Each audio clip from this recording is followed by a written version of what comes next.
Hi, I'm Jane O'Halloran, founder of Anxiety Escape the Cage, formerly Beyond the Empty Nest. We have evolved a little bit as is life evolves. So the key to the cage of anxiety, the path to freedom, I firmly believe that in order to escape that cage, we have to dig up anxiety at its roots. We have to get to the roots and dig it up. And if you think about the weeds that you have in the garden, you just keep removing the leaves, it's just going to keep coming back until you dig it up by the root once and for all. And that's your key. That is your key to freedom. And I know it's not always as simple as that, but really, that is where we need to be aiming. And I have a beautiful quote that I'd like to read you from Rupi Kaur. And it says, to heal, you have to get to the root of the wound and kiss it all the way up. To heal, you have to get to the root of the wound and kiss it all the way up. So beautiful.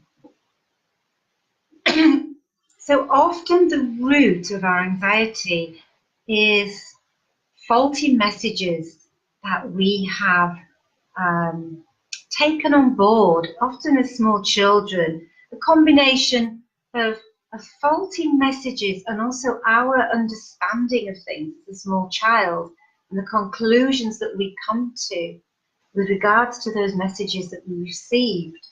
Because our nature is well-being. You know, your nature is well-being. And when we have these emotions that are so painful and that causes so much struggle and misery in life, it's not because there's something wrong with us intrinsically.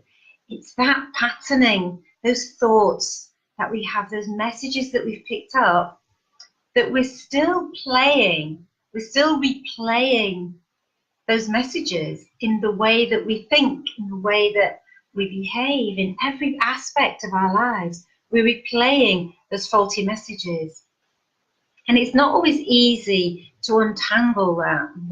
What were those messages I received? You know, why am I feeling anxious? And I know that when I was really feeling anxious, I used to get anxious. Very strange things would set my anxiety off.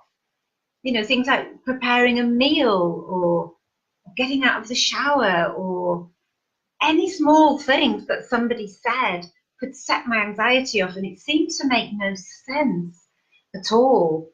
And new people ask me, well, why are you anxious? You know, and I'm like, I don't really know. It seems to just overwhelm me. I've got no control. But when I was able to think about it more deeply, and I was helped to think about it more deeply and to actually face what was really going on, I realized that the origins, the root of that anxiety came from me, from a very small child, and probably from when I was around 18 months and my brother was born. And I was quite a quiet child, and my brother was very demanding. I love him to bits, bless him, but he's a different personality. And my mother, who I know was struggling with other things at the time, kind of was consumed by him. Her attention went to him, understandably. You know, I know myself as a mother, that's completely understandable. But as a small child, I got that message that suddenly I wasn't lovable. I wasn't worth loving because I wasn't getting that attention from my mother. And I don't blame anybody, I don't blame my mother. But I traced that back to that moment. And I made a decision, and something landed deep, deep within me that was absolutely 100% convinced that I was not good enough to be loved.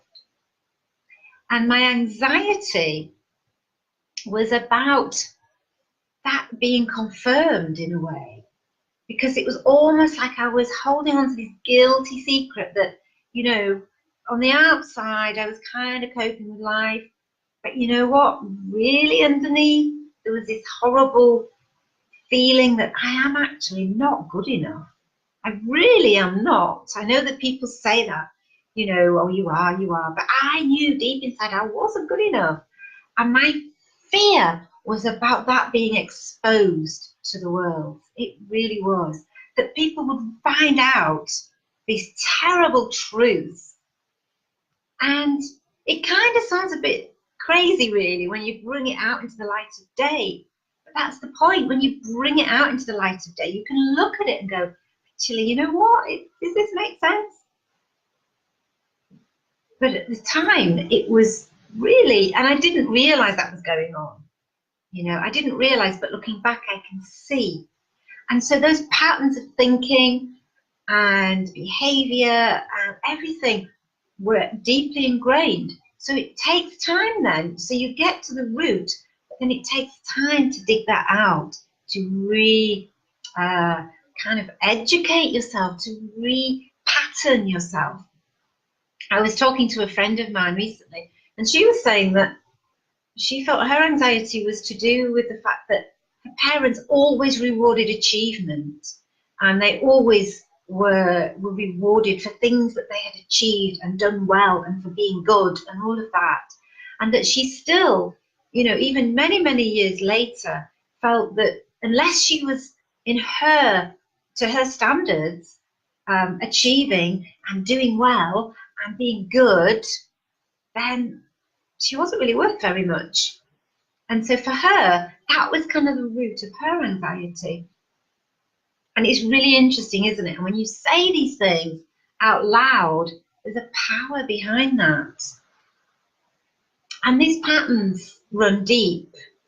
And so what we have to do, if you think about it, and I'm back to my gardening analogies, but if you think about a patch of grass, and if you walk a path, that same patch of grass, the same path over and over again, you wear a path, don't you? You wear away the grass, you wear a groove. And that's what we do. Over years and years and years, we wear away a groove that is really not serving us. And the only way to kind of get out of that is to create a new groove. So you walk a different path, and you start walking a different path, you create a new groove. And eventually the old path grows over, it disappears. But that takes time, work, a bit of effort, a bit of consistency, keeping going, keeping at it. And that often can be quite challenging. And that's why sometimes we need somebody to help us with that process. Because these messages, they run deep, they run really deep.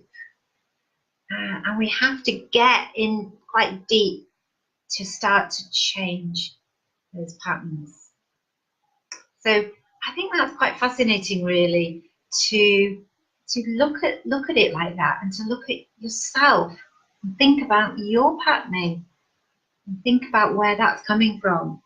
And you know, there's a difference between hearing something and realizing it.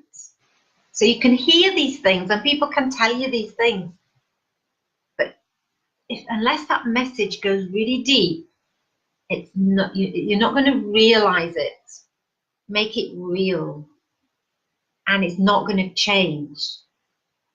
So it takes a little bit of digging deep.